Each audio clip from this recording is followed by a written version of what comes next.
No applause is necessary. That was an accident, I'm sure. Good morning. I'm going to go off script, which will make my staff nervous. 3 points of recognition this morning. I've often thought we should have a media hustle award, but I'm not really confident in what behavior that may encourage. So I want to give my first shout out to George Somerville, who I was interacting with on Twitter, College Football Chaps podcast, getting here from London. So George, you're first. Second is a guy named Ben Burnell, I think, who captured me for the first interview of SEC Football Media Days yesterday in Utica, New York, right at the finish line of a 15K, which is a new level of hustle, being tracked with your race results. And the third would go to Nick Saban, who apparently was denied access because he didn't have his credential this morning and had to go back to his room. So we teach those lessons quickly. It's great for us, though, to be here in Dallas, Texas for the SEC's 2024 version of Football Media Days.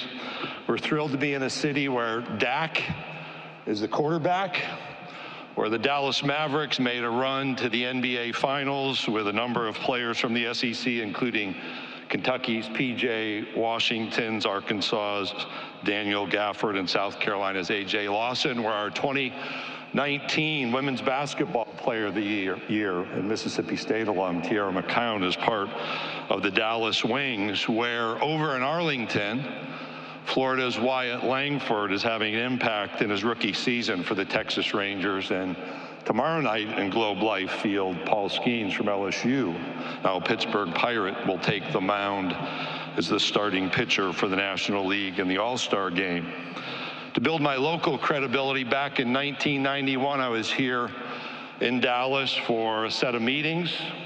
I was with Bobby Williams, who's now the athletics director at Sam Houston State University, and we said, hey, you want to go out to Arlington Stadium? Those of you who are locals will remember Arlington Stadium, before the ballpark and before Globe Life Field. Nolan Ryan was pitching that night against the Toronto Blue Jays, and I brought, just to prove my credibility, the ticket from his 7th no-hitter that I attended while I lived here in Dallas, because I spent 11 great years of my career here. Our 2 daughters were born just north in McKinney, Texas.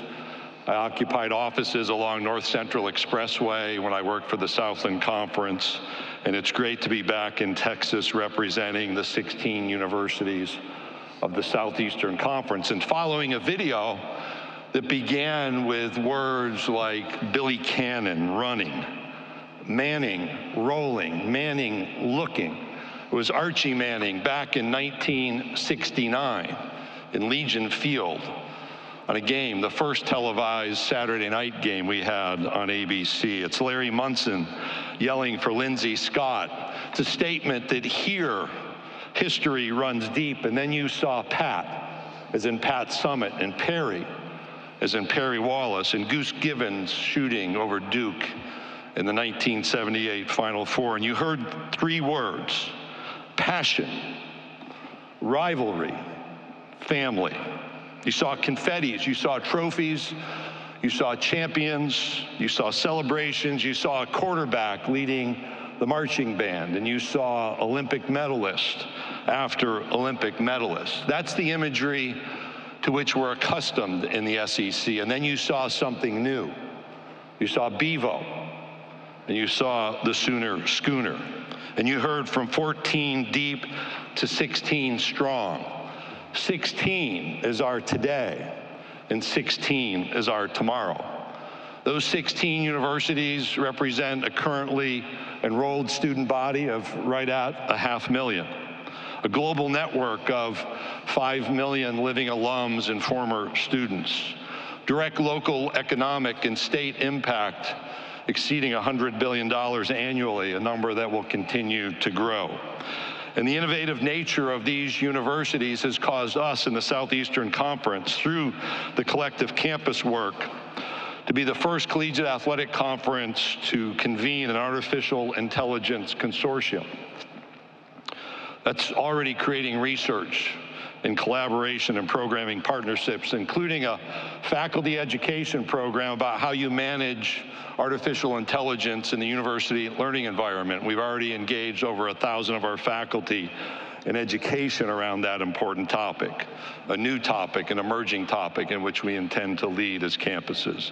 We also gather Thursday here at Football Media Days to hear from a panel labeled Artificial Intelligence in Sports panel that takes place, and I encourage you to join in that opportunity. And staying in the technology sector with the changes taking place in college football, I'm pleased to acknowledge that as we explore new ways to use technology in our competitive experience and competitive experiences and to advance the sport of football, we're proud to work with Apple to introduce iPads for sideline use during the upcoming football season to elevate the performance of our student athletes. You know, the college football rule change that's gone into effect this fall permits teams to use this video resource, and the large multi-touch display of an iPad combined with its amazing performance and incredible portability, I know has benefited me on a daily basis, and it makes it the ideal solution for our coaches and student athletes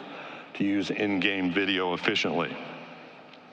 The now 16 athletic programs in the SEC last year earned 11 total national championships.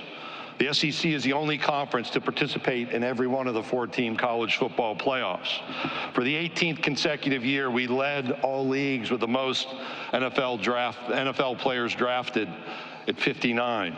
We're excited about this year's College Football Hall of Fame inductees that include Kentucky's Tim Couch, Arkansas's Dan Hampton, Alabama's Antonio Langham, and Texas A&M's Kevin Smith. And we're pleased to celebrate with new member, University of Oklahoma, the induction of Dewey Selman, who's both an Oklahoma legend and the father of Mississippi State University Athletic Director Zach Selman. In the NBA playoffs that I mentioned a moment ago, players who had played on SEC teams were represented in a greater number than any other conference with 49. 1/3 of this year's WNBA All-Star roster are from the SEC. For the 2024 Major League Baseball season, we had 88 players on opening day rosters, and yesterday saw 20 players taken in this year's Major League Baseball draft. You're probably tired of hearing me say it, but those numbers are the most of any conference. For the 25th straight year, we led the nation in football attendance. For the 28th consecutive year, we led the nation in college baseball attendance, having 8 of the top 10 attendance leaders in 2024. Our softball already led the nation in attendance, nearly doubling the next closest conference. The same is true in women's gymnastics. And one of the growth sports for us, women's soccer, led in both average and total attendance during the 2023 season across the country. We're also proud to have finished yet again with another SEC versus SEC College World Series championship final this year. It was Tennessee and Texas A&M, the 6th overall SEC versus SEC baseball final, the 3rd in the past 4 years, but if you adjust our membership, and remember it was Oklahoma and Ole Miss a few years ago, SEC teams have been consistently filling the national championship series. There's a total of 21 times across all sports where a national championship, like women's tennis this year between Georgia and Texas A&M, involved 2 SEC teams.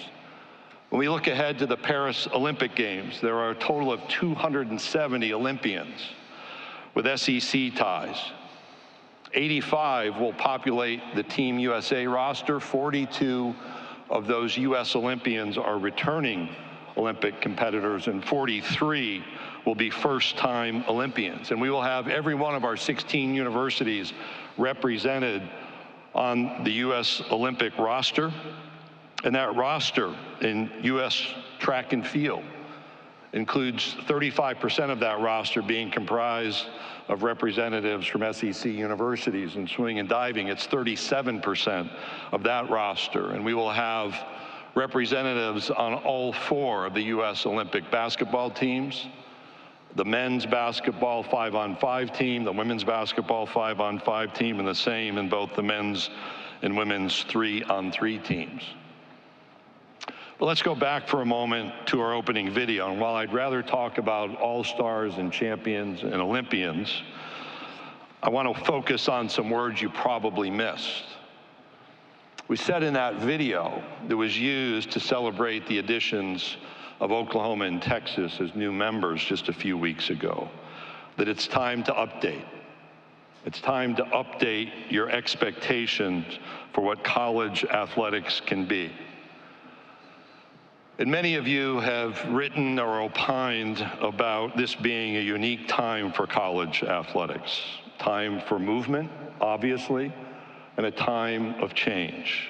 And we as leaders are responsible for navigating what really are, for us in college sports, uncharted waters of change.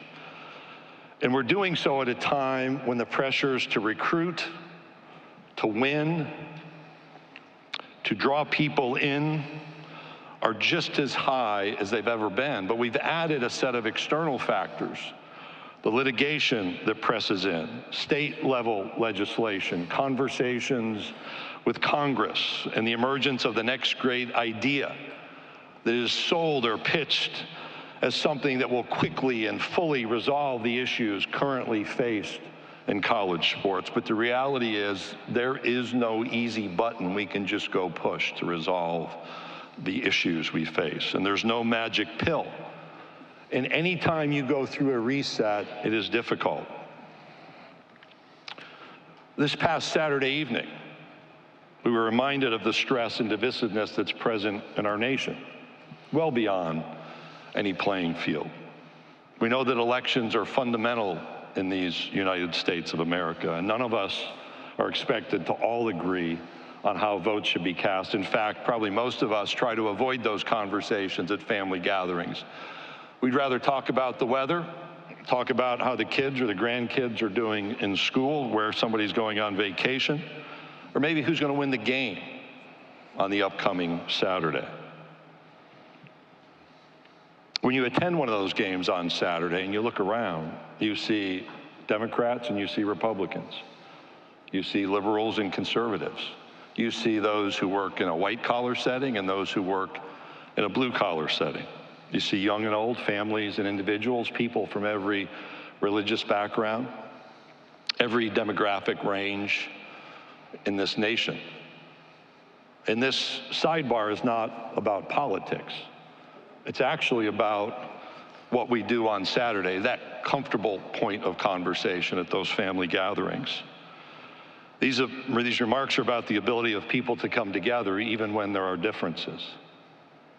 And on Saturdays in this country, for decade after decade, people come together.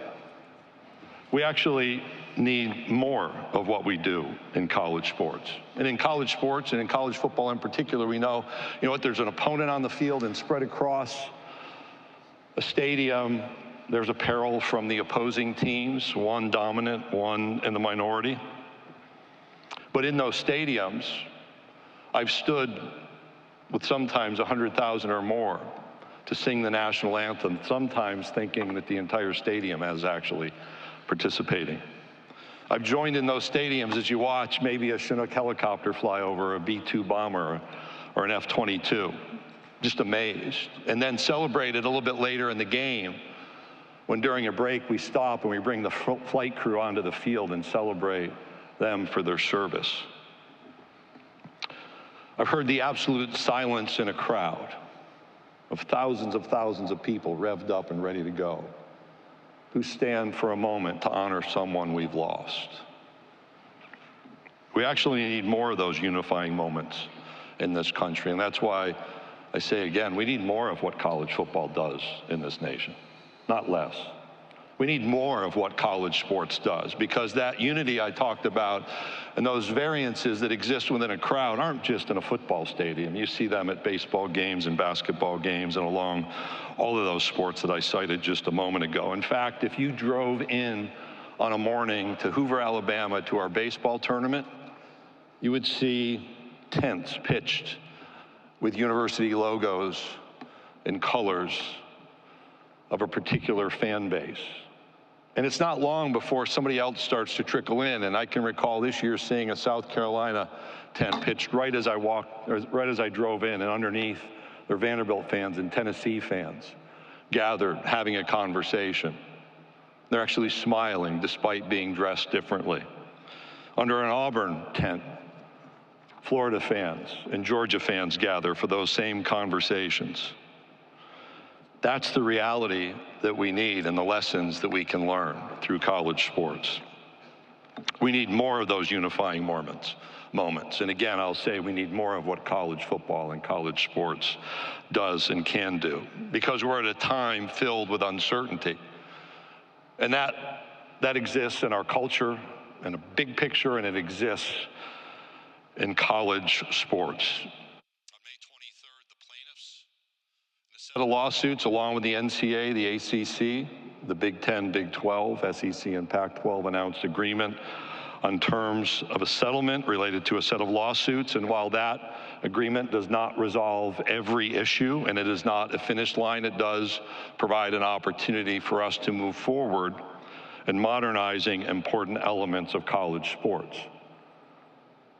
There's a lot of work still to be done. There's work to finalize the full terms of a settlement agreement. Beyond just terms is the hard work of implementing the outcome of that agreement. We are literally working to make what would normally be a decade's worth of change in a matter of months. We're not in a world either where we're allowed to focus on just one issue or even one small set of issues at any particular time. As you know, there are other lawsuits. We have state attorneys general that have engaged in lawsuits against the NCAA. We have state legislatures continuing to enact or change laws that govern how we conduct college athletics. There are outside ideas that come from those apparently associated with private equity firms, professional leagues, search firms, former executives from leading media companies who want to insert their thinking. We have new wave entrepreneurs who want to be in on the so-called front end of a new paradigm for college athletics. But it's our leadership responsibility to figure this out. And in a moment, I'm going to repeat some things I've repeated in past years. And you could rightly, potentially say, well, there he goes again. But you know what? Change doesn't happen in an instant. And we're dealing with an incredibly complex set of issues that when I sit down with some of those leaders in the areas that I mentioned, and I describe the various challenges we face, it is universal. Whether it's a professional league commissioner, a member of Congress, a high-level attorney, at some point they'll look at me and say, that's the most complicated situation I've ever heard. That's why there's no easy button. But we have the responsibility on our university campuses to constantly be evaluating and exploring the best partnerships and innovations that protect the collective interests of our universities while also tackling new legal and political realities. But you know what? We also have to do that in a way that continues to engage with our fans, that continues to honor the traditions that are important to our campuses and our communities. And yes, we're going to seek to capitalize on new revenue opportunities that support our athletics programs and our student athlete participants. We've been incredibly successful, and I understand why so many outside of the campus and conference realm are interested in coming in and being a part of it. But that responsibility lies with us to bring people into the solution, not to cede authority to external actors. We know who we are. In the Southeastern Conference, we're the one conference at this level where the name still means something. The southeastern part of the United States, where when we expanded, we actually restored historic rivalries while adding only 100 miles to the longest campus-to-campus trip our student athletes will experience. We're a conference where in survey after survey, we have the most avid fans by comparison. Not just the most draft picks, not just the most teams in a championship, but the people around our programs who want us to lead. Again, not give authority away. They're passionate about their team and the competition among their team and their rivals in the Southeastern Conference. We have dates that have meaning, that we understand in this culture. They're passionate about those longtime rivalries, passionate about the opportunity to spend a Saturday in their favorite football stadium, maybe visit a new place, or maybe from time to time tour all the stadiums in the SEC. We in the SEC, we know the importance of education, what it can mean in the life of a young person. You know what? There's more money involved. We also know that there's more graduation success involved, and there's more opportunities to bring people back who may have left after their playing experience was complete without finishing their degree. Nobody needs to tell us to provide that opportunity. That's who we are. The number of former competitors I encounter, whether they're Olympians now or professional athletes who had an SEC playing experience, maybe they're on the sideline to be presented an award or just to be honored for what they contributed to that campus. Frequently, I'll ask, well, why did you decide to come back? And with the same level of frequency, those young people tell me, this became home. That doesn't happen with some set of abstract ideas. It happens because there was something very different about college athletics in the Southeastern Conference than there is at the professional level. We know we have a responsibility to deal with our shortcomings. We know we have to act to solve our own problems, and we're doing that just now. But we want the college football playoff. America wants the Final Four. We desire a college World Series or a college cup, and to do so, we need national standards. And here's where I restate some things I've said before.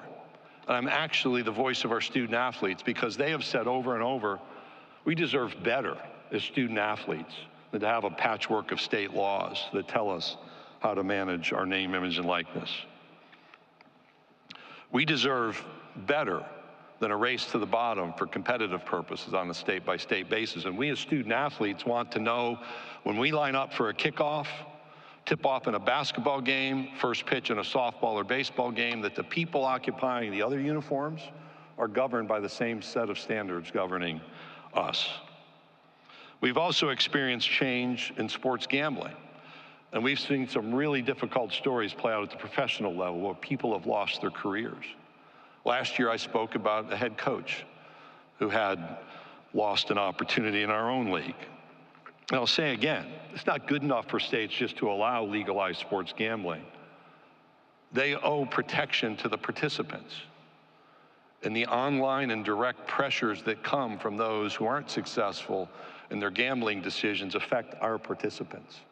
In every state that has legalized sports gambling needs to put in place clearly stated laws that protect participants from hostile behavior. We're going to continue our dialogue with Congress. Again, we're going to have to make decisions on our own. We have to do those with the right legal counsel.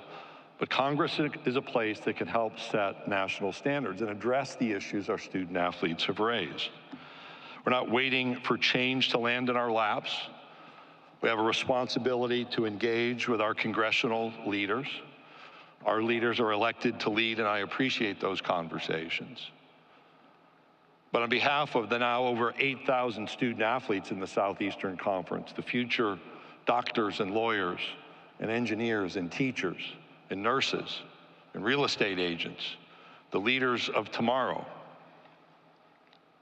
my ask again is that Congress continue not only to engage in conversation, but help with us resolve some of these outstanding issues and restore clear national standards for college athletics. I told you earlier it's good to be in Dallas. I hope you have four great days. I'm going to shift from the heavy to just acknowledge a few things. First, thanks to our SEC staff. You have no idea. You don't just show up and make this work. We're a great group of volunteers that want to make sure you have a successful and productive 4 days, so please ask if we can be of help. When you move these events around, it's not done often. We were the first. We've done it the most. We appreciate some of our local hosts here. The Goodyear Cotton Bowl, Rick Baker's leadership and friendship, Michael Conradi, Marty McGinnis, and others on that staff. Since we're in Dallas, and I referenced my Southeastern Conference days, I began a long time ago flying Southwest Airlines, and Southwest is housed here, and we announced that they are the official airline of the Southeastern Conference last week.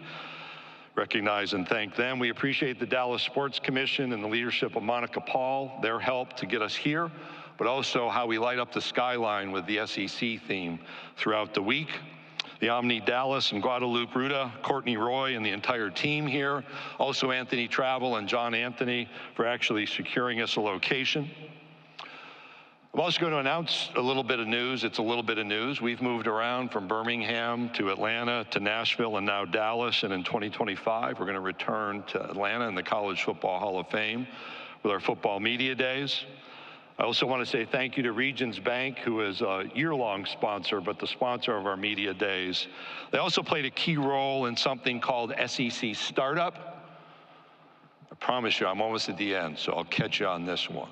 This is a competitive business pitch competition among our student athletes who are the future entrepreneurs.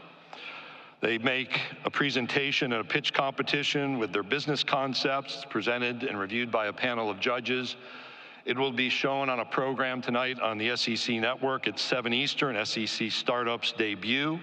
It includes student-athlete entrepreneurs from Auburn, Florida, Missouri, and Oklahoma, 7 p.m. Eastern Time on the SEC Network. We're about to jump into questions. I'm going to go back and say there's a lot that's happening. There's a lot that could cause us to say, wow, where's the hope in this? Where's the finish line? I actually sometimes think finish lines are too much of a focus because we have to look to the future. And as much as there may be that's viewed as problematic, those successes I mentioned just scratch the surface. We haven't told a lot of individual stories, but they're there.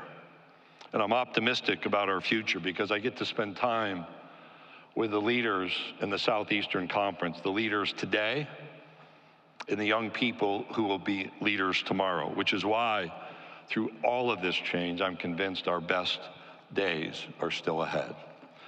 So thank you for being here. If you're in Dallas and Kevin Trainer's here, you know it's a big event. And so Kevin is going to help guide us through our question and answer period. Thank you, Commissioner. If you do have a question, please raise your hand. We do ask that you give your name and affiliation before asking your question. I have Grant, Dylan, and Dinah who will get us a microphone. Commissioner, we're going to start over here to our left, about midway back.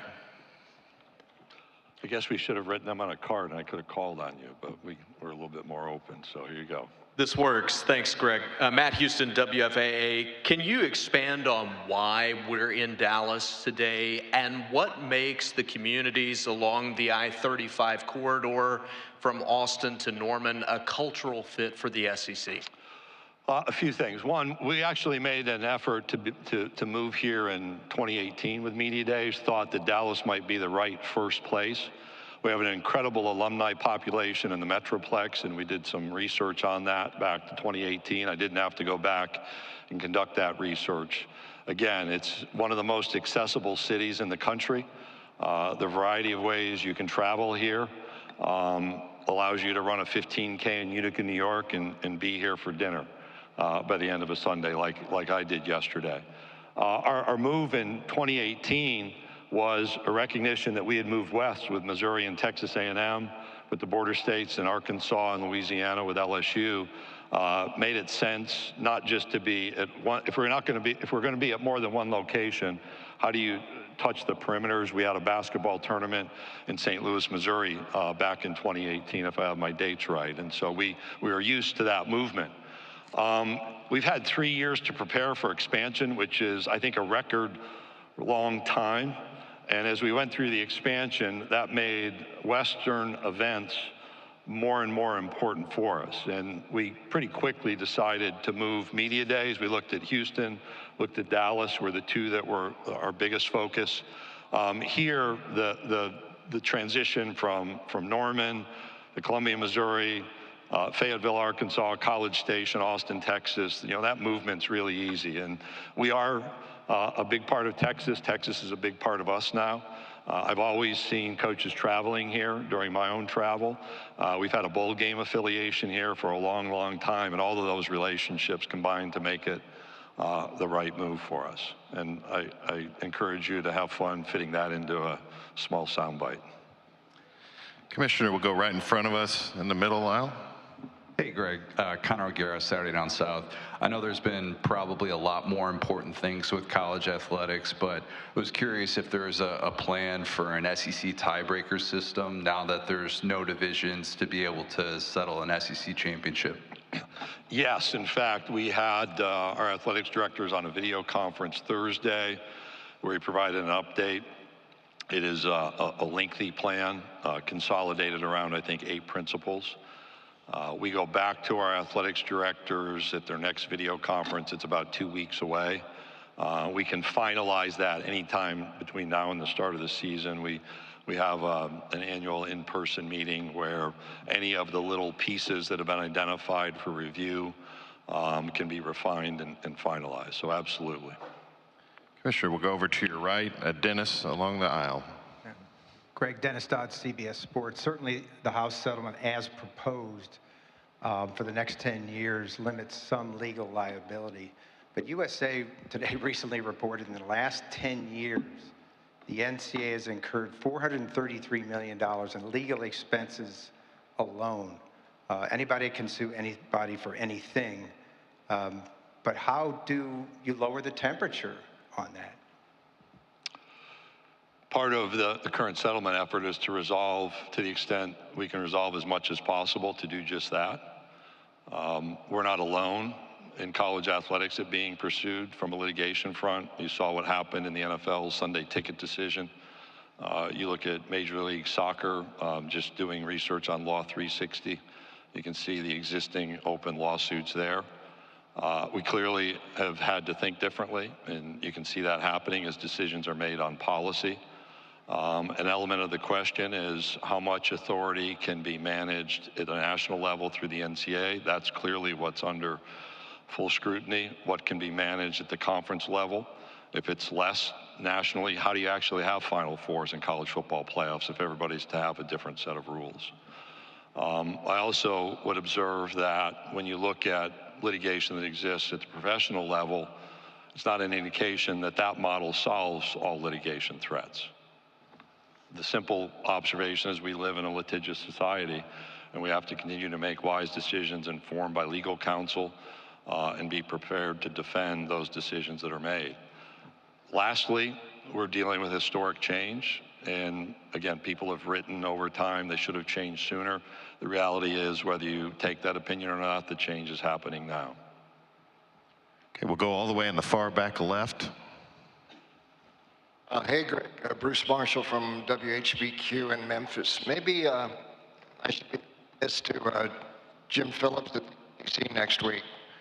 But how closely are you following Florida State and Clemson's challenge to the ACC deal?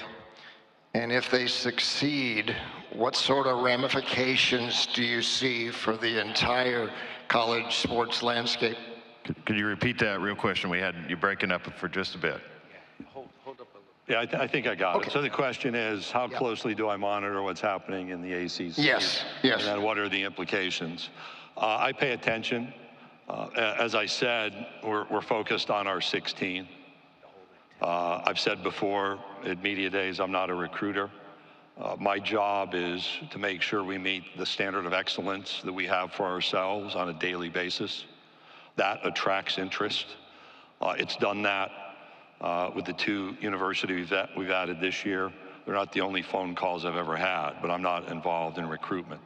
Our presidents have been clear that I am not going to entangle us in litigation around expansion. And so I pay attention, but I'm not engaged in those conversations. In fact, as I understand, the issue is agreements have been signed and decisions have been made among a conference, and the question is, are those going to be honored as they were established? And apparently that's for a court to decide now. The broader implications, obviously, if things change, then there's a new level of uncertainty. It already creates speculation that I think is counterproductive, but I don't spend an enormous amount of my time thinking about it. I certainly don't spend any time engaged in that recruiting activity because we're focused on our 16, and I want to be respectful of the difficulty that's currently faced with that issue, that set of issues within the ACC, and my colleague, Jim Phillips. Hey, Commissioner, we'll go over to our far right, over on the far aisle on the right. Spencer McLaughlin, Locked On Podcast Network. You mentioned the regionality of the SEC and the name still meaning something to this conference. Can you ever see a college sports landscape in which you would feel like branching out of the southeastern part of the United States with your conference membership would be beneficial? We're focused on our 16, period. You've seen how we've made decisions over the last decade plus for contiguous states to join. I think that's incredibly wise and provides remarkable strength. And I'm not going to guess about what happens next. Okay, we'll go right in front of me, Commissioner, here on the front row. Andrea Adelson, ESPN. As a follow-up to that, Greg, I think you said 16 is our today and 16 is our tomorrow in your opening remarks. I just wanted to clarify, tomorrow, does that just simply mean tomorrow, or is that a long-term future tomorrow? So the last three questions are part of the reality, which is I've responded now 3 times where our focus lies. Our focus is on our 16 members. I have a responsibility to pay attention, and I'm certainly not going to fuel speculation on what happens next. We can certainly remain at 16 for a long, long time and be incredibly successful. Okay, we'll go right in front of you to the right, right from the front near aisle. Yes, Commissioner Sankey, this is Drew DeArmond, WZZN Radio, Huntsville, Alabama.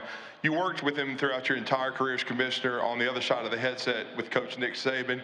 But what can he do to help our league continue to grow and navigate the ever-changing world of NIL and the transfer portal now as a member of the media and a voice of college football?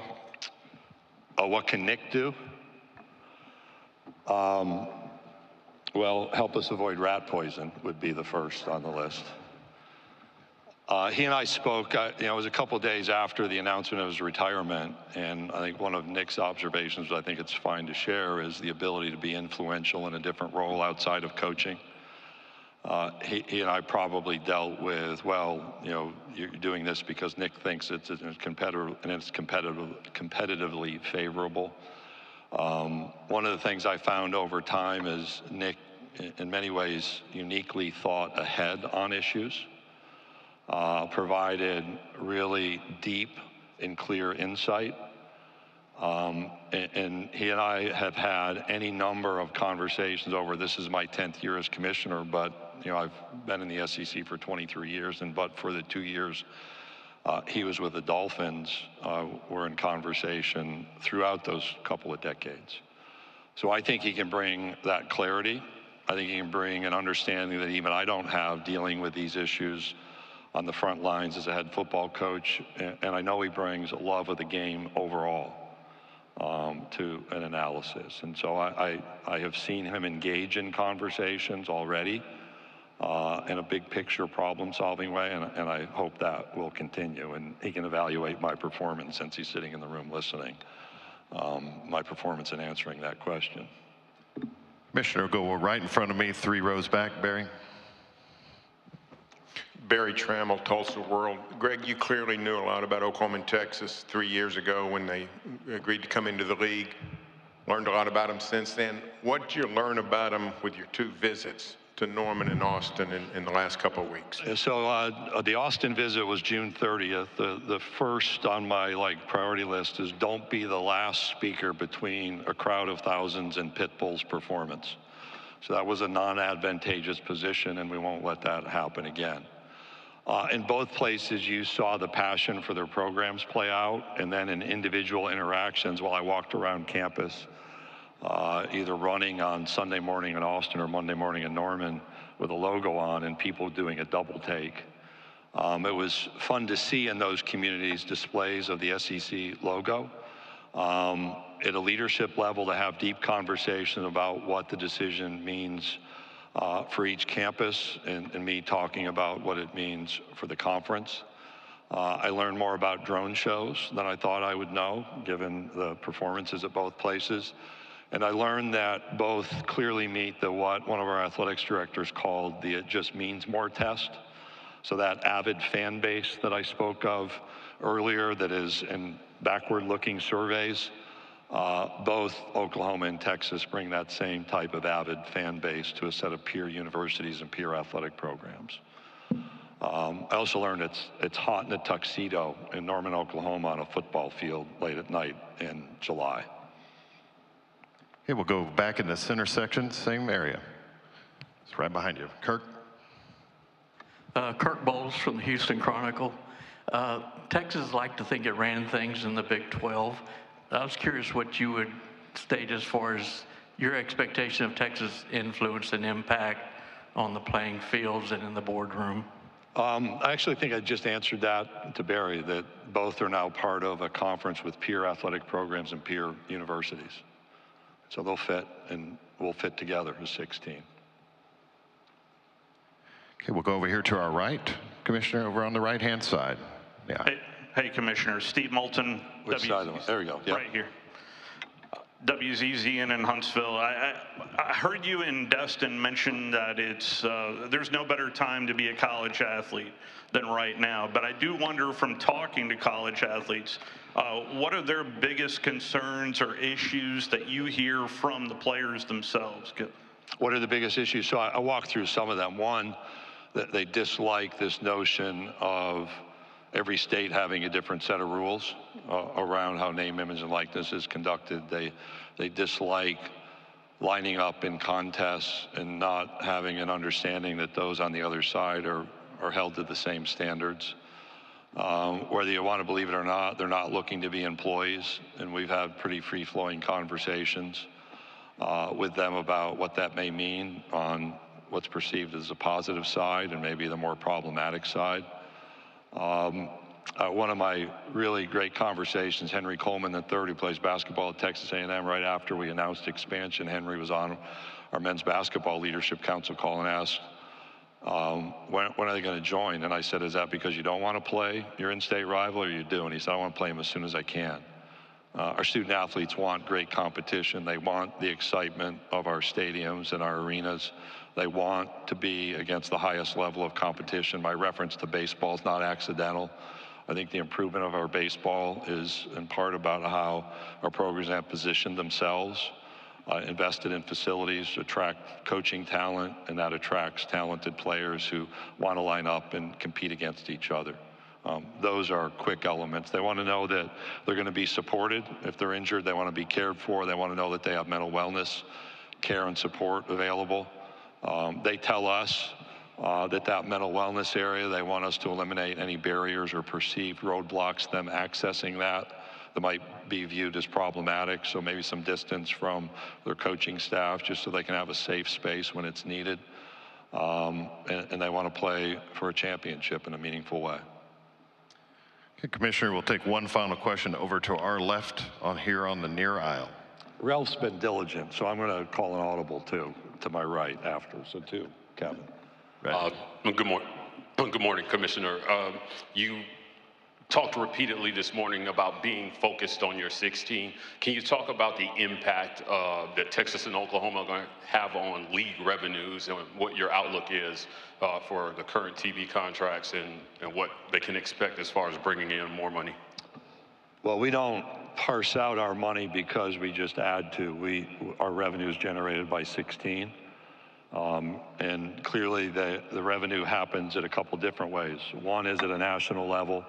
So competitively, there are opportunities, whether it's the college football playoff, NCAA tournament revenues that are available. With more, you have more mouths to feed, but more opportunities to access those types of postseason revenue, the same with bowl games.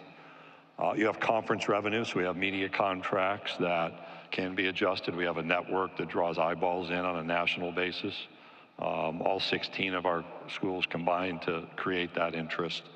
And then at the local level, their positioning of their programs, whether it's football, basketball, gymnastics, baseball, soccer, how do they draw people in? How do they monetize that interest? All of those are, if you will, seamless across all 16 of our universities. And certainly when you add the history of both of those football programs, it creates interest. There's one place on the globe this fall where there'll be an F1 race in a college football game at the highest level, and that's in Austin, Texas. That's going to be an incredibly high demand ticket. You think about Texas playing at Texas A&M, the interest in that game. But I shared when Kentucky first visited College Station for football, they brought 10 to 12,000 fans because that's what we do together. That's why I don't break things out into just 2. It's about 16 working together really well. I'm going to call on Ralph. Okay. I know your power, Mr. Moderator, but Ralph Russo from AP. Thanks. A New York Mets fan, but other than that, he's generally okay. Thanks, Greg. I appreciate that, and thank you, Kevin. Talked a lot about college sports needing to take control of its future and not necessarily allow others to dictate, but there's also been so much talk about how you need help from Congress to get this under control. So how do you balance those two things? Like, we can't do this alone, but we also have to do it alone. We also have to be the masters of our future. Well, I don't think it's just do it alone. So let's just take a step back. So the first hurdle that you look back that has to be overcome, and this goes back 30, 40 years, is the system was perceived as working very well. Young people came in, they had opportunities, there were certainly problems. Things changed, the money changed, societal expectations changed, and adaptation was slow. But part of the adaptation was slow is higher education can be slow to adapt, so that's not unique on our campuses. It may be different in society. Again, it was also, whether you look back in Monday morning quarterback, right or wrong, the system worked pretty well. Provided those Olympians, those opportunities for people who wanted to go pro in sports and those who didn't want to go pro in sports to learn and gain an education. A lot of first generation points of entry. So those were all seen as valuable. When we've walked through conversations, so back to the fall of 2015 with our presidents and chancellors, I probably didn't recognize that there are 5 fields of play the way I do now. And this is the illustration, Ralph, that I don't think we can do this alone. The 5 fields of play are the courts. We have to be there because of litigation. The second is Congress. We're active in that conversation because you talk about national standards. The third is at the state level. So even in our footprint, could you normalize or standardize state legislation or among our 12 states now to support that equitable competition our student athletes are asking to be a part of? The fourth is at the conference and campus level. How do we make decisions? And then the fifth is the NCAA. Now, if you can create the right kind of linkages between all 5, there's a perfect outcome. I can't ignore any of those 5. I can't work on 4. That doesn't mean all 5 have to work together to provide a path forward. We may have to do elements of that at conference levels, given the scrutiny we're under. But it would certainly be a much more healthy conversation if that could happen consistently at a national level.